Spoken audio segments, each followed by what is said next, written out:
સ્વાધ્યાય 4.3 આપણે સ્વાધ્યાય 4.3ના પ્રશ્ન નંબર 4 સુધી વાત કરી ચૂક્યા છે। હવે શરૂ કરીએ પ્રશ્ન નંબર 5। નીચે આપેલી આકૃતિ 1 અને આકૃતિ 2માં આપેલા આલેખ માટે તેની નીચે આપેલા વિકલ્પોમાંથી યોગ્ય સમીકરણ પસંદ કરો।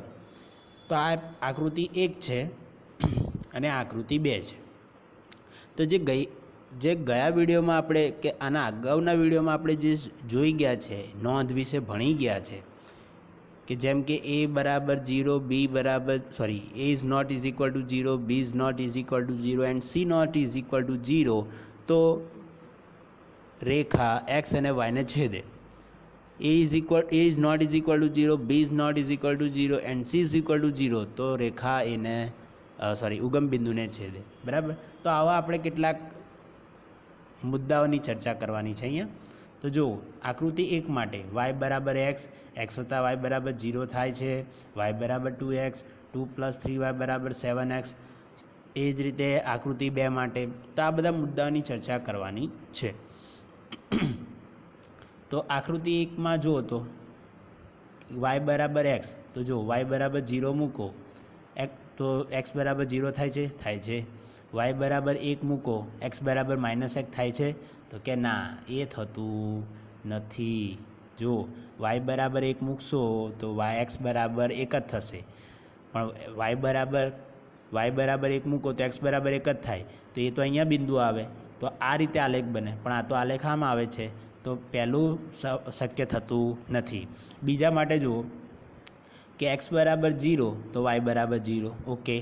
x બરાબર 1 તો y બરાબર -1, તો આ સેટિસ્ફાય થાય છે। એ જ રીતે x બરાબર -1 તો y બરાબર 1, તો આ પણ બિંદુ સેટિસ્ફાય થાય છે। તો આ વસ્તુ શક્ય છે, આ વિકલ્પ આના માટે યોગ્ય છે, આ x વત્તા y બરાબર 0 વાળો। પછી એ જ રીતે y બરાબર 2x માટે જુઓ તો x બરાબર 0 મૂકો તો y બરાબર 0, x બરાબર 1 મૂકશો તો y બરાબર 2 મળે છે, પણ આપણે x બરાબર 1 મૂકીએ છીએ તો y બરાબર કેટલા થાય છે જુઓ તો એ બિંદુ, તો આ વિકલ્પ થતો નથી। એટલે પહેલો વિકલ્પ થતો નથી, ત્રીજો વિકલ્પ થતો નથી, બીજો વિકલ્પ થાય છે। ચોથો વિકલ્પ જુઓ 2 + 3y બરાબર 7x, તો x બરાબર 1 મૂકો તો y બરાબર કેટલા થાય છે, તો જોઈએ આપણે, તો y બરાબર કેટલા મળે છે આપણને, તો y બરાબર આપણને મળે છે જો 7 × 7, અને આ 2 આ સાઈડ આવશે એટલે -2, તો 7માંથી 2 જાય એટલે 5, અને 3y છે, 3 ભાગાકારમાં જાય એટલે 5/2, જે અહીંયા એવું કોઈ બિંદુ આપણને મળતું નથી। એટલે ચોથું પણ આપણને સમીકરણ યોગ્ય, એટલે આ વિકલ્પ યોગ્ય નથી, ખાલી એક જ વિકલ્પ મળે છે, x વત્તા y બરાબર 0। તો જો આકૃતિ 1 માટે, આકૃતિ 1માં આપેલ આલેખ માટે યોગ્ય સમીકરણ બીજા નંબરનું x વત્તા y બરાબર 0 છે, કારણ કે આલેખમાં દર્શાવેલ ત્રણેય બિંદુ -1, 0, 0, 0, 1, -1 દ્વારા તે સમીકરણનું સમાધાન થાય છે। બાકીના સમીકરણો પૈકી y બરાબર x, y બરાબર 2x નું સમાધાન બિંદુ 0, 0 દ્વારા થાય છે, પરંતુ બાકીના બે બિંદુઓ દ્વારા નથી થતું। તે જ પ્રમાણે સમીકરણ જે ચોથા નંબરમાં છે 2 + 3y બરાબર 7x નું સમાધાન એક પણ બિંદુ દ્વારા થતું નથી, જે આપણે આ લેખમાં જોયું। એ જ રીતે બીજી આકૃતિમાં જુઓ તો કે y બરાબર x વત્તા 2, તો જો હવે અહીંયા x આ બિંદુ અંદર મૂક્યો તો x બરાબર 2, તો y બરાબર કેટલા થઈ જાય છે 4, તો આ બિંદુનું સમાધાન થતું નથી। એ જ રીતે x બરાબર 0 મૂકી જો તો y બરાબર 2, આ બિંદુનું સમાધાન થાય છે। એ જ રીતે x બરાબર -1 મૂકો તો કેટલા થાય છે, y બરાબર 1 જ થઈ જાય છે, તો આ બિંદુનું પણ સમાધાન નથી થતું, ફક્ત આ જ બિંદુનું સમાધાન થાય છે, એટલે આ પણ યોગ્ય વિકલ્પ નથી। પછી y બરાબર x - 2, તો જો x બરાબર 2 મૂકીએ તો y બરાબર 0, તો થાય છે, ઓકે। પછી x બરાબર 0 મૂકો તો y બરાબર -2, તો આ બિંદુનું સમાધાન થતું નથી। હવે જો x બરાબર -1 મૂકો તો y બરાબર -3, તો આ બિંદુનું પણ સમાધાન થતું નથી, બરાબર છે। તો હવે આપણે જોઈએ કે y બરાબર -x + 2, તો x બરાબર 2 મૂકો, x બરાબર 2 મૂકીએ તો એટલે અહીંયા 2 મૂકો એટલે -2 + 2, તો અહીં થઈ જાય 0, તો y બરાબર 0, તો આ બિંદુનું સમાધાન થાય છે। એ જ રીતે x બરાબર 0 મૂકો તો y બરાબર 2, તો આ બિંદુનું સમાધાન થાય છે। એ જ રીતે એક્સ બરાબર -1 મૂકો તો આ -1 અહીં મૂકીએ તો -1 અને આ માઇનસ માઇનસ પ્લસ ને 1 એટલે 1 વત્તા 2 તો કેટલા થઈ જાય 3 તો આ પણ બિંદુનું સમાધાન થાય છે એટલે 3 એ 3 બિંદુનું સમાધાન આ y બરાબર -x વત્તા 2 દ્વારા થાય છે પછી એટલે આ યોગ્ય વિકલ્પ છે ત્રીજા નંબરનો આકૃતિ 2 માટે પછી ચોથા નંબરમાં જો x વત્તા 2y બરાબર 6 તો x બરાબર 2 મૂકો તો કેટલા થશે તો આ 2 અહીંયા x બરાબર 2 મૂકશો તો એ 2 આ સાઈડ આવશે એટલે 6 - 2 એટલે કેટલા થઈ જાય 4 તો y બરાબર કેટલા થઈ જશે 4/2 એટલે કેટલા થશે 2 એટલે y બરાબર 2 એટલે આ સમાધાન થતું નથી એ જ રીતે અહીંયા આ બિંદુ મૂકો y બરાબર 0 મૂકો તો x બરાબર 6 તો આ બિંદુનું સમાધાન થતું નથી હવે x બરાબર -1 મૂકો તો -1 અહીં મૂકીએ તો આ સાઈડ આવે એટલે પ્લસ તો 2y બરાબર 7 તો y બરાબર 7/2 તો આ બિંદુનું પણ સમાધાન થતું નથી એટલે કે ચોથા દ્વારા એક પણ બિંદુનું સમાધાન થતું નથી તો જો આકૃતિમાં 2માં આપેલ આલેખ માટે યોગ્ય સમીકરણ y બરાબર -x વત્તા 2 છે કારણ કે આલેખમાં દર્શાવેલ ત્રણેય બિંદુઓ -1 3 0 2 2 0 દ્વારા તે સમીકરણનું સમાધાન થાય છે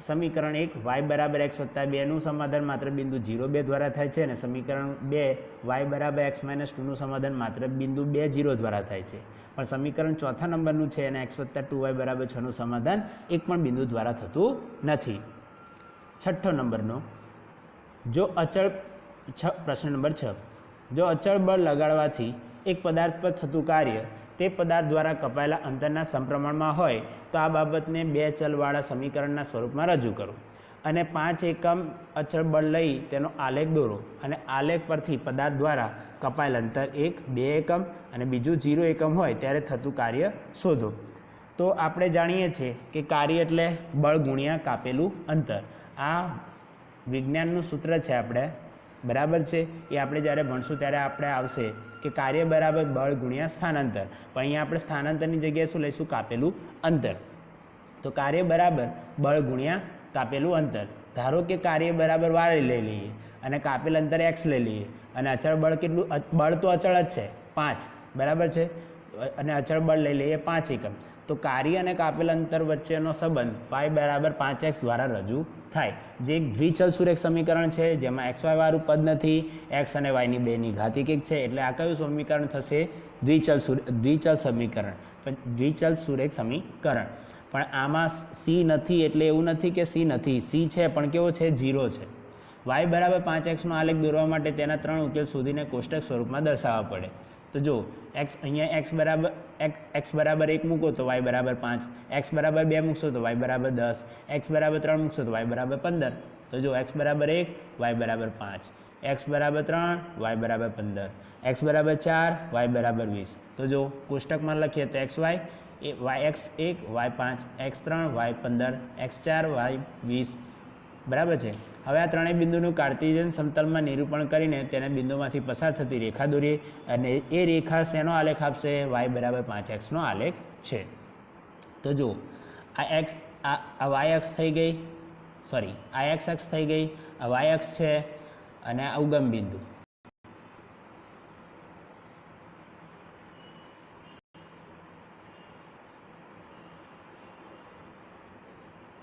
આ ઉગમ બિંદુ બરાબર છે અને x અક્ષ પર આપણે કયા લઈશું તો જો x અક્ષ પર આપણને તો ખાલી 4 સુધી જવાનું છે એટલે આપણે 6 7 સુધી જુઓ 1 2 3 4 5 6 7 સુધી લઈ લઈએ એ જ રીતે y અક્ષ પર આપણે કેટલા બિંદુઓ જોઈએ છે 20 સુધી તો આપણે 25 કે 20 21 સુધી લઈ લઈએ તો 0 1 2 3 4 5 6 7 8 9 10 11 12 13 14 15 16 17 18 19 20 21 સુધી y અક્ષ પર લઈ લીધા બિંદુ બરાબર છે પછી આપણને બિંદુઓ કયા મળ્યા કે x0 તો y0 તો જો અહીંયા મળશે પછી એ જ રીતે x1 હતું તો y5 તો આ x1 આ y5 એ જ રીતે x2 y10 તો અહીંયા ભેગા થાય છે બંને સોરી અહીંયા ભેગા થાય છે આ બિંદુ આગળ ઓકે પછી x3 y15 તો આ 15 એ ક્યાં ભેગા થાય છે અહીંયા આગળ બરાબર છે જો ઓકે પછી એ જ રીતે x4 તો y20 તો આ બિંદુ આપણને મળે છે હવે દરેકે દરેક બિંદુને જોઈન્ટ કરશો તો એક રેખા મળશે અને રેખા બીજો કશાનો આલેખ નહીં પણ શેનો આલેખ છે y બરાબર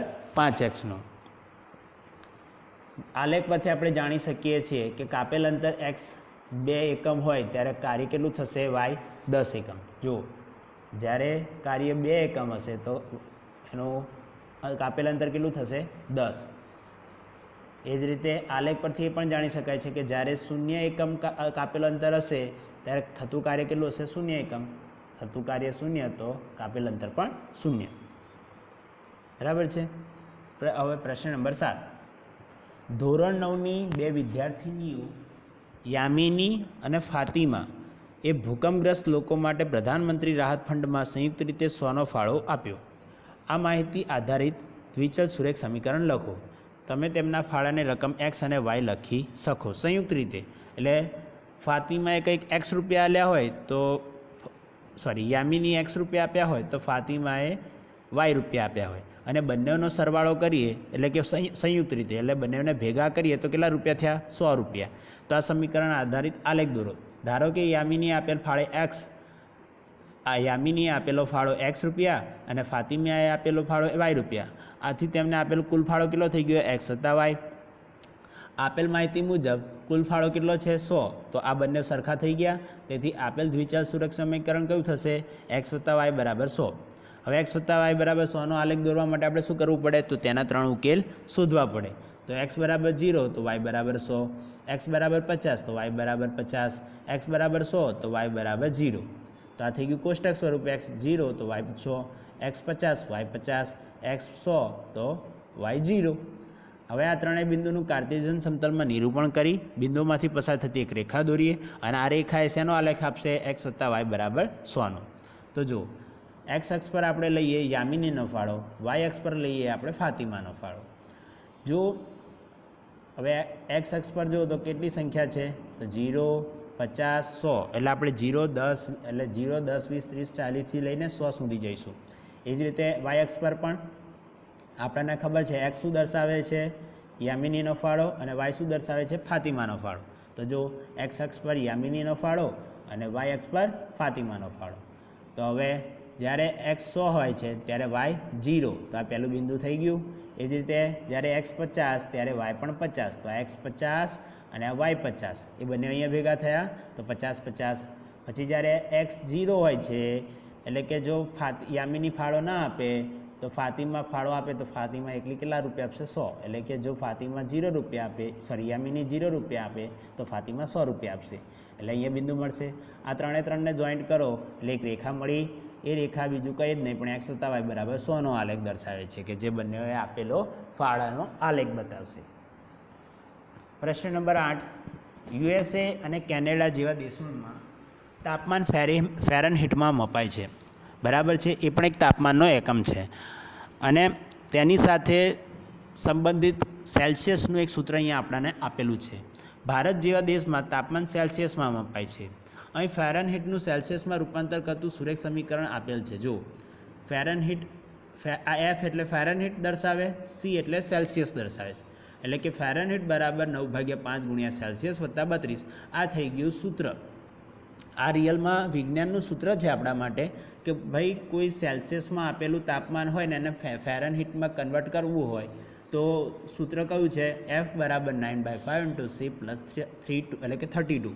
બરાબર છે. તો આ એક સૂત્ર છે. એના આધારે જો કોઈ તાપમાન સેલ્સિયસમાં મપાય તો એને ફેરનહીટમાં કન્વર્ટ કરવાય અને જો ફેરનહીટમાં આપેલું હોય તો સેલ્સિયસમાં કન્વર્ટ કરાય. બરાબર છે. તો એના પરથી શું ખ્યાલ આવે છે તો આ એફ બદલાશે તો સી બદલાશે અને સી બદલાશે તો એફ બદલાશે. મતલબ આ બંનેની એકબીજા પર વેલ્યુ ડિપેન્ડ કરે છે. એટલે આ બંને શું થઈ ગયા એક પ્રકારે ચલ થઈ ગયા. તો આ એફ એક ચલ છે અને સી પણ એક ચલ છે. તો જો ઉપર દર્શાવેલ સુરેખ સમીકરણમાં એક્સ અક્ષ પર સેલ્સિયસ અને વાય અક્ષ પર ફેરનહીટ લો. એટલે એક આપણે આલેખ દોરશું કે જેમાં એક્સ અક્ષ શું દર્શાવશે સેલ્સિયસ દર્શાવશે અને વાય અક્ષ શું દર્શાવશે ફેરનહીટ દર્શાવશે. જો તાપમાન 30 ડિગ્રી સેલ્સિયસ હોય તો ફેરનહીટનું તાપમાન શું હશે તો તમે 30 અહીંયા મૂકશો અને પછી એનું સાદરૂપ આપશો. એટલે જો 30 અહીંયા મૂકો એટલે 6 × 5 = 30 એટલે 6, 9 × 6 = 54, 54 + 32. તો 54 + 32, 32 એટલે 86. બરાબર છે. એટલે કેટલું થશે જ્યારે 30 ડિગ્રી સેલ્સિયસ તાપમાન હોય ત્યારે ફેરનહીટ કેટલું થશે 86 ફેરનહીટ. તો આ રીતે એનું એ જ રીતે 95 ફેરનહીટ હોય તો એનું ડિગ્રી સેલ્સિયસ કેટલું થશે બસ એ જ રીતે અહીંયા આપણે શોધવાનું છે. તો આ પ્રશ્નો છે એ જ રીતે જો તાપમાન 95 ફેરનહીટ હોય તો સેલ્સિયસમાં તાપમાન કેટલું થાય? જો તાપમાન 0 ડિગ્રી સેલ્સિયસ હોય તો ફેરનહીટમાં તાપમાન કેટલું થાય? તો અહીંયા 0 મૂકી દો તો આ 0 તો અહીં ગઈ ટર્મ, તો ફેરનહીટ કેટલું થઈ જશે? 32 થઈ જશે. અને જો તાપમાન 0 ફેરનહીટ હોય તો સેલ્સિયસમાં તાપમાન કેટલું હશે? ફેરનહીટ અને સેલ્સિયસમાં સંખ્યાત્મક રીતે સમાન હોય તેવું તાપમાન હોય તો જો હા તો તે શોધો. બરાબર કે બંને સમાન આવતું હોય તો આ થઈ ગયો એનો આલેખ. જુઓ બરાબર છે. ફેરનહીટ અને બંનેમાં સમાન આવતું તાપમાન છે 40 -40. તો એવું તાપમાન છે -40 -40. બરાબર છે કે જે ફેરનહીટમાં પણ માપો તો પણ બંને સમાન જ જોવા મળશે. બરાબર છે. એવું તાપમાન કયું છે? -40 -40. તો એ આલેખ પરથી આપણે જોઈએ છીએ. પહેલાં આપણે આની ગણતરી કરીએ તો જો F બરાબર 9/5 × C. પહેલાં આલેખ દોરવાનું કહે છે. તો જો કે એક્સ અક્ષ અને વાય અક્ષ પર દોરો તો એક્સ અક્ષ સેલ્સિયસ અને વાય અક્ષ ફેરનહીટ. તો આ એક્સ અક્ષ અને આ વાય અક્ષ. એક્સ અક્ષ શું દર્શાવે છે? તો અંશ સેલ્સિયસમાં અને ફેરનહીટ અંશ ફેરનહીટમાં. બરાબર છે વાય અક્ષ. તો આ દોર્યું. હવે જો એમાં આપણે જો તાપમાન 30 ડિગ્રી સેલ્સિયસ હોય તો ફેરનહીટ કેટલું થશે? તો જો અહીંયાની ગણતરી કરી છે આપણે. જો તાપમાન 30 ડિગ્રી સેલ્સિયસ હોય તો ફેરનહીટ કેટલું થાય? તો આપણે આલેખ પરથી આપણે એનો આલેખ દોરવો છે આ બંનેનો. તો આપણે શું કરીશું? આપણે ત્રણ ઉકેલ તો જોઈશે એના. તો આપણે આલેખ દોરી નાખીએ. તો આ જુઓ કે માની લો F બરાબર 9/5 × C + 32. તો C બરાબર -15 માટે F બરાબર 9/5 × -15 + 32. તો F બરાબર મળ્યો 5. એ જ રીતે જો સેલ્સિયસ 10 હોય તો F બરાબર મળશે 50. અને જો સેલ્સિયસ 60 હોય તો ફેરનહીટ મળશે 140. હવે આ ક્રમયુક્ત જોડ મળી ત્રણે ભિન્ન ભિન્ન એને આપણે અહીંયા નિરૂપણ કરી દઈએ આ આલેખમાં. તો જો એ જ રીતે x બરાબર -15 C બરાબર C એટલે x જ અને F એટલે y. C એટલે -15 તો F બરાબર 5. તો જો C બરાબર -15 આ રહ્યું. બરાબર છે. તો F બરાબર 5. આ થઈ ગયું 5F અને આ -15 થઈ. બરાબર છે. તો આ રહ્યું બિંદુ. ઓકે. એ જ રીતે C બરાબર 10 તો F બરાબર 50. તો C10 ક્યાં છે? તો જો આ છે C10 અને આ F50. એટલે અહીંયા ભેગા થઈ ગયા. ઓકે. એ જ રીતે C60 તો F140. તો આ C60 અને F140 એટલે અહીંયા મળી ગયા. ઓકે. હવે આ ત્રણેયમાંથી પસાર થતું એક રેખા દોરી નાખો આખી એક. બરાબર છે. તો હવે જો હવે આલેખ પરથી જણાય છે કે જ્યાં હવે જો બીજો પ્રશ્ન શું હતો કે જો 30 ડિગ્રી સેલ્સિયસ ફેરનહીટ હોય તો તાપમાન શું હશે? તો આલેખ પરથી આપણે કરીએ કે જો ફેરનહીટ એટલે 30 ડિગ્રી સેલ્સિયસ છે તો અહીં ક્યાં હશે? અહીંયા હશે. તો ત્યારે સેલ્સિયસનું તાપમાન કેટલું મળે છે? તો સેલ્સિયસ એટલે એક્સ અક્ષ. તો એક્સ અક્ષ વાય અક્ષ પર કેટલો હોય? 0 હોય. તો જુઓ અહીંયા આલેખ પરથી જણાય છે કે જ્યારે 30 ડિગ્રી અહીંયા ભૂલ થઈ આપણે કે જ્યારે 30 ડિગ્રી સેલ્સિયસ હશે ત્યારે ફેરનહીટ 86 મળે છે. જુઓ બરાબર છે. તો આ અહીંયા બિંદુ મળશે. તો આલેખ પરથી આપણે જાણી લીધું. એટલે અહીંયા લખેલું છે આપણે સ્પષ્ટ કે આલેખ પરથી જણાય છે કે જ્યારે 30 ડિગ્રી સેલ્સિયસ તાપમાન હોય છે ત્યારે ફેરનહીટનું તાપમાન 86 ફેરનહીટ હોય છે. અને સૂત્ર પરથી જો ગણતરી કરીશું તો આપણને જો C30 મૂકશું તો ફેરનહીટ પણ 86 જ મળે છે. એ જ રીતે બીજો પ્રશ્ન શું કહે છે કે જ્યારે તાપમાન 95 ફેરનહીટ હોય તો સેલ્સિયસનું તાપમાન કેટલું થાય? હવે 95 ફેરનહીટ કયા અક્ષ પર? વાય અક્ષ પર. 95 ક્યાં હોય? તો 90 અને 100 ની વચ્ચે. તો અહીંયા આવશે. એ ક્યાં આવ્યું? તો અહીંયા સુધી. હવે અહીંથી લંબ દોરો એક્સ અક્ષ પર. ક્યાં મળે છે? 35 પર. કે જ્યારે 95 ફેરનહીટ હશે ત્યારે સેલ્સિયસમાં તાપમાન કેટલું હશે? 35. તો જો આલેખ પરથી જણાય છે કે જ્યારે 95 ફેરનહીટ તાપમાન હોય તો સેલ્સિયસમાં તાપમાન 35 ડિગ્રી સેલ્સિયસ થાય. અને સૂત્ર પરથી ગણતરી કરીએ તો F બરાબર 9/5 × C + 32. તો જો એમાં ફેરનહીટ મૂકી દો 95 અને પછી સાદુરૂપ આપશો તો તમને જોવા મળશે તો C બરાબર 35 મળે છે. બરાબર છે.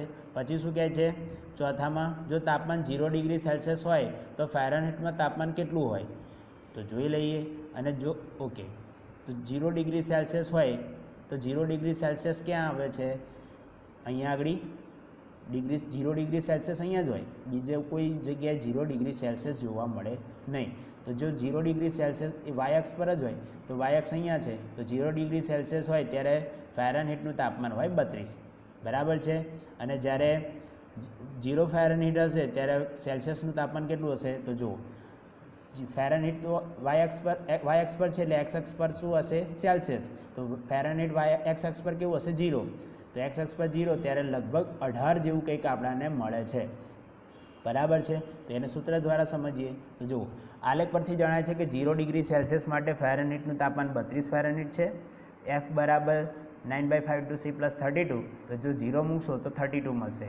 અને આલેખ પરથી જણાય છે કે 0 ફેરનહીટ માટે સેલ્સિયસમાં તાપમાન -18 ડિગ્રી સેલ્સિયસ લગભગ છે. તો સૂત્ર પરથી મૂકશું અને સૂત્રમાં ફેરનહીટ 0 મૂકીને સાદુરૂપ આપશું તો સેલ્સિયસ બરાબર મળે છે 18 ડિગ્રી સેલ્સિયસ, -18 ડિગ્રી સેલ્સિયસ. યાદ રાખજો -18, બરાબર છે. હવે ફેરનહીટ અને સેલ્સિયસનું સંખ્યાત્મક રીતે સમાન હોય તેવું માપ શોધો. જો હા હોય તો શોધો. તો હા, તો જો હવે અહીંયા તમે કોઈ જગ્યાએ વચ્ચે મૂકો છો તો એમના માપ સમાન મળતા નથી. જેમ કે 70 કરીએ છીએ તો અહીંયા ઓછા થાય છે. પછી એવી રીતે કરતાં આપણે આગળ જઈએ છીએ તો જો અહીંયા 32 છે તો અહીંયા 30 છે, હા અહીંયા 20 છે તો અહીંયા કેટલા થાય છે? જો 8 જેવા થાય છે. એવી રીતે આપણે કરતાં જઈશું તો આપણને એક 40 છે એક એવો મળે છે કે જે આ બંનેના તાપમાન કેવા છે? સમાન છે. જો 40 અને અહીંયા 40, તો એ બંનેના તાપમાન કેવા છે? સમાન. જ્યારે ફેરનહીટ -40 હશે ત્યારે સેલ્સિયસ કેટલું હશે? એ પણ -40 હશે. તો જો હા, સંખ્યાત્મક રીતે ફેરનહીટ સેલ્સિયસ બંને સમાન તાપમાન એવું તાપમાન છે. આવું તાપમાન -40 ડિગ્રી સેલ્સિયસ બરાબર -40 ફેરનહીટ છે. આલેખમાં જોતાં જણાય છે કે F બરાબર 9/5 × C + 32 દર્શાવતી રેખાનું બિંદુ -40 છે, જેના એક્સ યામ અને વાય યામ સરખા છે, અર્થાત -40 ડિગ્રી સેલ્સિયસ બરાબર -40 ફેરનહીટ. અને સૂત્ર પરથી બંને સરખા હોય તો F બરાબર C લખાય, એટલે કે ફેરનહીટ બરાબર ડિગ્રી સેલ્સિયસ કાં તો ડિગ્રી સેલ્સિયસ બરાબર ફેરનહીટ. તો F બરાબર F મૂકી દો કાં તો C બરાબર C મૂકી દો, બરાબર છે. તો C મૂકીએ તો જો C બરાબર 9/5 × C + 32 અને સાદુરૂપ આપશો તો C બરાબર મળશે -40. તો C બરાબર -40 તો F બરાબર C, તો F પણ કેટલા થઈ ગયા? -40. સ્વાધ્યાય 4.4. સ્વાધ્યાય 4.4માં કંઈ નવું નથી. જે આપણે અત્યાર સુધી અભ્યાસ કર્યા છે, જે આગલા વિડીયોમાં જે વાત કરી ચૂક્યા છે, બસ એનો જ ચર્ચા છે અહીંયા પણ.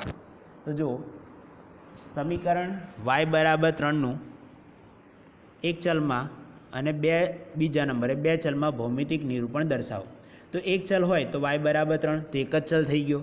તો એનો આપણે આલેખ દોરવો હોય તો એ y અક્ષ જ દર્શાવે. એના તમે ઊભો લખો, આડો લખો, એનાથી કોઈ ફરક ના પડે, બરાબર છે. એક સીધી રેખા જ આપે તમને. એટલે સમીકરણ y બરાબર 3ને દર્શાવતું એક ચલના સમીકરણ તરીકે લેતા તેનો આલેખ સંખ્યા રેખા પર બિંદુ સ્વરૂપે જ હોય અને જેને દર્શાવે છે નીચે મુજબ. એટલે કે એક ચલનો આલેખ હંમેશા એક સંખ્યા રેખા જ આપે તમને.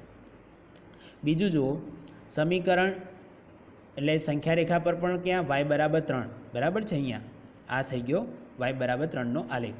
પછી બીજા નંબરે કે બે ચલમાં જુઓ તો સમીકરણ y બરાબર 3ને દ્વિચલ સુરેખ સમીકરણમાં દર્શાવવા સ્વરૂપે તો એનું દ્વિચલ સુરેખ સમીકરણનું સૂત્ર શું થશે? 0x + y બરાબર 3, બરાબર છે. અહીં એક્સની કોઈ પણ કિંમત માટે વાયની કિંમત 3 જ થાય છે. એટલે અહીંથી ક્રમિક તો જોડ શું મળશે કે જો એક્સની કિંમત 0 તો y 3, જો એક્સની કિંમત 1 તો y 3, જો એક્સની કિંમત 2 તો y 3, જો એક્સની કિંમત 4 તો y 3, જો એક્સની કિંમત 3 તો પણ y 3, બરાબર છે. તો સમીકરણના 3 ઉકેલ તરીકે સહેલાઈથી લખી શકાય. આ ત્રણેય બિંદુઓનું કાર્ટેશિયન સમતલમાં નિરૂપણ કરીને તે બિંદુમાંથી પસાર થતી રેખા દોરીએ. આ રેખા એ દ્વિચલ સુરેખ સમીકરણ y બરાબર 3નો આલેખ જ નિરૂપણ કરે છે. જો આ થઈ ગયો x અક્ષ, આ થઈ ગયો y અક્ષ, બરાબર છે. આ થઈ ગયું ઉગમ બિંદુ. અને આના અગાઉના વિડીયોમાં પણ મેં આવો એક તમને આલેખ દોરીને બતાવ્યો હતો કે જે x અક્ષને સમાંતર રેખા બતાવ્યું હતું. અને આપણે એમાં પણ વાત કરી હતી કે a બરાબર 0, b is not is equal to 0, c is not is equal to 0, તો તમને x અક્ષને સમાંતર રેખા મળશે કાં તો y અક્ષને લંબ આલેખ મળશે, જો મળે છે અહીંયા પણ જો એ બરાબર 0, બી is not is equal to 0, C is not is equal to 0, તો એક્સ અક્ષને સમાંતર રેખા મળે. તો જો મળે છે. ઓકે, તો આ થઈ ગયું. પહેલું 0, 3 બિંદુ મૂકો, પછી 2, 3 મૂકો, પછી 4, 3 મૂકો અને જોઈન્ટ કરો એટલે તમને એક્સ અક્ષને સમાંતર રેખા જ મળશે. એવી જ રીતે સમીકરણ 2x + 9 બરાબર 0નું એક ચલમાં અને બીજું 2 ચલમાં ભૌમિતિક નિરૂપણ દર્શાવો. તો એક ચલમાં દર્શાવવું હોય તો જો આ 9ને આ સાઈડ લઈ દો એટલે -9, 2 એટલે -9/2 થઈ જશે. હવે -9/2 એટલે કેટલા થાય તો જોઈશું આપણે, એટલે -4.5 એટલે કે 4 અને 5ના અડધા થાય. તેમની વચ્ચે કોઈ બિંદુ હશે અને એક ચલ છે તેનું નિરૂપણ ક્યાં થાય? સંખ્યા રેખા પર.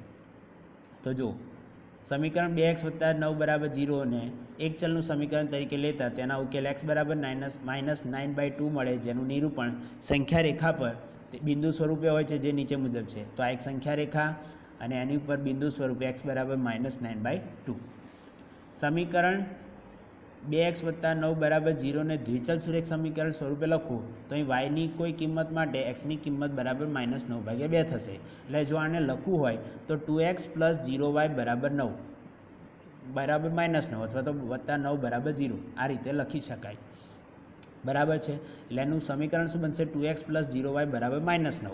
હવે જો તમે અહીંયા xની કિંમત yની કિંમત કોઈ પણ લઈ લો તો xની કિંમત જેમ કે અગાઉ મળ્યું એમ xની કિંમત yની કિંમત 1 લો તો xની કિંમત તમને મળશે -9/2. xની કિંમત 0, yની કિંમત 0, xની કિંમત -9/2. xની કિંમત 1 તો yની કિંમત 1 તો xની કિંમત -9/2. yની કિંમત 3 તો x -9/2. yની કિંમત 4 તો xની કિંમત -9/2. આ કોઈ પણ yની કિંમત માટે xની કિંમત એક જ મળશે.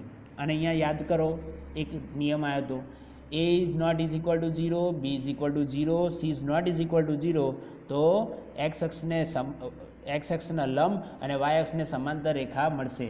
તો આ સમીકરણના 3 ઉકેલ તરીકે સહેલાઈથી લખી શકાય.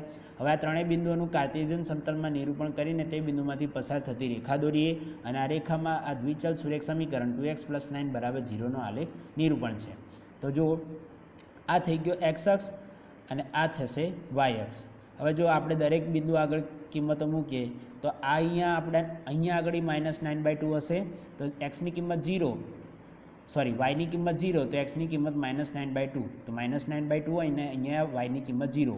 પછી બીજું બિંદુ વાયની કિંમત 1, વાયની કિંમત 2 તો એક્સની કિંમત કેટલી છે? -9/2. તો થઈ ગયું. એ જ રીતે વાયની કિંમત 4 તો એક્સની કિંમત -9/2. તો દરેકનો જુઓ તમે આલેખ કેવો મળે છે? વાય અક્ષને સમાંતર અને એક્સ અક્ષને લંબ. બરાબર છે. આલેખ કોનો છે? 2x + 9 = 0.